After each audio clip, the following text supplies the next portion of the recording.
Learn to hire the best VAs overseas and finally achieve that work-life balance. Hi, and welcome Module 1, Session 5. What kinds of tasks can you give or delegate to your VA, right? It's one of the first questions I get from people that never hired somebody overseas before, or even never had a team before, or hired somebody.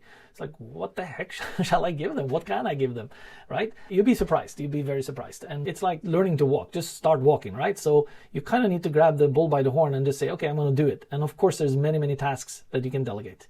Like for instance, right now, I'm doing a lot of advertising. I'm very active on social media. I have my team handle all my Canva, which is like where you handle both images and videos. At some level, videos, not so much, but some. They handle all of that. They schedule it all out on a calendar.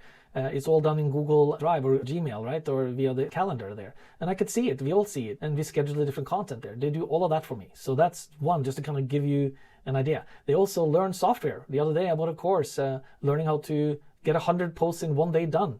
And we made a big spreadsheet that they're now following, and they're doing that on behalf of me, and they're applying all of these things, right? So it's awesome. Sometimes there's webinars that I don't have time to get on, and they don't do a replay. Or I want the information before the replay comes. So I put them on a webinar, and they go in there and take notes. Sometimes they record it for me, and then they report back. And I teach them certain things like 80-20 rule, where 20% of your efforts gives you 80% of your results. So I teach them, pick out the lowest hanging fruit that we can implement right now and get results from. And they take all the notes, right? So that's kind of how I operate my team and teach them these principles, and they love to learn about it. They haven't heard about it before.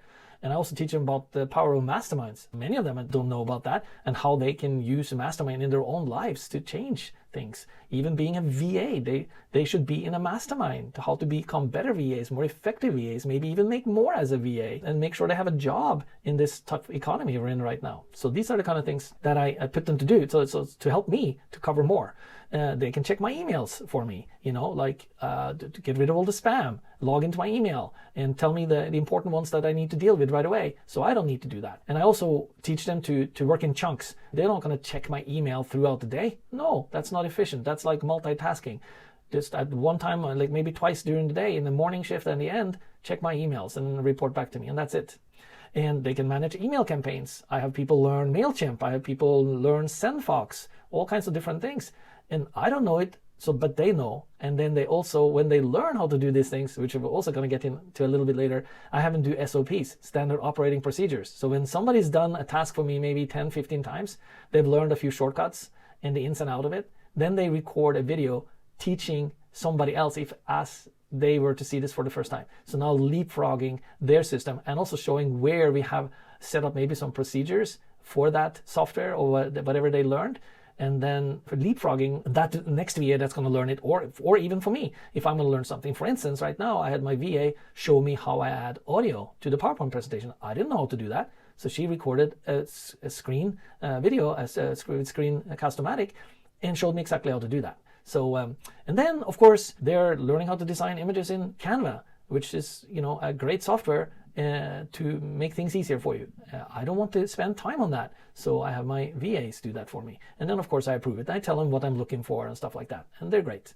Let's see, they can edit and upload videos for me. My God, I do tons of videos. And this one VA I have right now, she even has Adobe Premiere on her computer. So she can do all kinds of things. She can add CC, or the text at the bottom of the videos, and special effects and fade in, fade out, put bullets and pop-ups here and there. So she's doing a great job for me. And PowerPoint presentation, that VA, the same VA, is very good at PowerPoint. So she's doing that and designing that for me for this whole course. They can also track statistics. I had another VA that's showing which posts I get the most hits from. So she has a spreadsheet online. She tracks that daily. And that's also great help. So lots of things you can give to the VAs when you just start thinking about it. So again, I mentioned earlier, if you start thinking about what you're doing during a day, a week, a month, think about those redundant things that you would really like to get done that you may not have time for, or you shouldn't spend time on. Then that's where you want to put your VA to the task. They can update the blogs, the website, collect the articles. I have another great software called Pictory, which I can start typing something. Let's say I type in pineapple facial cream. That video software will then start looking for video with pineapple and for facial cream. So anyway, they learn all this kind of stuff from me as well. Then, like I said, I was a little bit ahead of myself. They build out the SOP, the standard operating procedures, where they share their tips and tricks how to get these tasks done faster. Sometimes I stick a VA on if I have one that I feel is quite smart and has the ability. I may have her pursue or him pursue and explore a new business idea or things that I want to look into that I don't have time to look into, and then report back to me. And then I'll start taking a closer look if I think it's interesting, and I'll tell him what to look for. Then, of course, you can hire a VA for bookkeeping. You can hire them for answering phone calls or making phone calls. I mean, there's so many different tasks you can put them at. It's ridiculous. So those are just a little bit of brainstorming from me, how I do that. The job announcement and also how you get the right VA to apply with you is very important. I wouldn't say have a video showing exactly what they need done, but you can certainly do that if you want to be that specific, so that I'm sure they would love to see a little more of that. So, but at least describe it to the best of your knowledge. You know, I need you to be very skilled with how to move about on Facebook, or I need you to know how to market in Reddit, or what have you. Different tasks, or you need to be very good with such and such a software to do my bookkeeping, for instance. You can totally find that, right? Also talk about how they will be exposed to learning new things. So one of my questions is, are you good at learning new software or picking up on courses and stuff like that? And they all love learning, so that's a selling point for you. And when you ask for the resume also, make sure that you get the latest resume they have. Many of them, believe it or not, I guess they're not so good at marketing. They give you a resume and they left out the 2 last jobs in there, or they didn't even bother to list in their resume all the software they already know. So I'm asking them these questions because I don't see it in their resume, and it's so important for me to know. Have they worked with MailChimp before, for example, or do they have to start from scratch? Now you can get somebody that already knows MailChimp and knows how to connect APIs and this and that for different scenarios where you're going to use MailChimp. It's very important that you discover that right away, because you can save a lot of time and a lot of pain instead of them having to learn it from scratch. Okay? And I also asked them to elaborate on projects and software and tasks that they are good at already, like I just mentioned now, but also tasks they worked on or things, so that I can see and get a feel for how skilled they are. So that's a little bit for what you can delegate to your VAs, and I know it's one of the biggest points and hurdles for people, and you'd be surprised at what you can get help with. And also when you start looking at the resume too, you can get ideas for areas where it's like, oh my God, this person knows this, I know nothing about this, and then hire that person.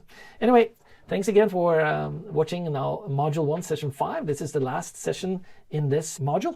And what I'm going to get into next is actually some of the most important things where I'm going to have you take action on. So we'll go through that in a little bit. Seeing you there. Take care. Thanks for listening. Visit ahamastery.com and find out all you need to know about our courses.